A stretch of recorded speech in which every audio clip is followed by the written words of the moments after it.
সরকার গত জুলাই মাসে নতুন করে 15% ভ্যাট আরোপ করেছে।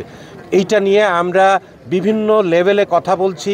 গত সপ্তাহে বুধবারে আমরা ঢাকা প্রেস ক্লাবে সংবাদ সম্মেলন করেছি এবং 3 মাস যে সুন্দরবন বন্ধ থাকে জুন জুলাই আগস্ট, এটাতে সুন্দরবনের উপকার না হয়ে বরং সুন্দরবনের ক্ষতি হচ্ছে।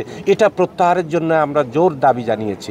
পর্যটন বিকশিত হচ্ছে, বিকশমান একটা শিল্প, সারা পৃথিবীতে এটা একটা বড় শিল্প, কিন্তু আমাদের দেশে এখনও কিন্তু সরকারিভাবে পর্যটনকে সেই স্বীকৃতি বা সেই ধরনের সাপোর্ট দেওয়া হচ্ছে না। আগে যেটা হয়েছে প্রশাসনের সাথে, এবার কিন্তু প্রশাসন উদ্যোগ নেয়নি। আমরা নিজস্ব উদ্যোগে পর্যটন দিবসটা আমরা আজকে উদযাপন করছি।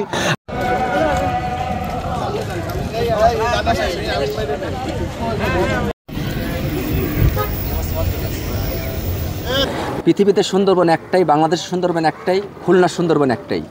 কাজেই আগে যে প্রতিবন্ধকতা ছিল সেগুলো সব ধুয়ে মুছে কী হবে জানি না, তবে সামনের দিকে সুন্দরবন ব্যতিক্রম সুন্দরবন এবং পর্যটকদের জন্য সুন্দরবন হবে, আমরা সেই আশাই করতে পারি ইনশাল্লাহ। বানাই দিয়েছি।